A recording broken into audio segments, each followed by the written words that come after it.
Price Lord. வார்த்தையின்படி தான் வாழ்க்கை. சங்கீதம் 96:9 பரிசுத்த அலங்காரத்துடனே கர்த்தரை தொழுது கொள்ளுங்கள். ஆமென். இந்த நாளில் எல்லாரும் உங்கள் சபைக்கு போய் ஆண்டவரை ஆராதிப்பீங்க.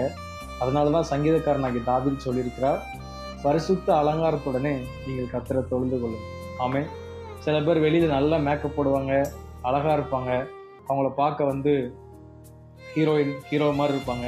ஆனால் அவங்க உள்ளான மனுஷனில், அவங்க இருதயத்தில் அவங்க ஆவியும் அவங்க ஆத்மாவும் பரிசுத்தம் இல்லாமல் இருக்கும்.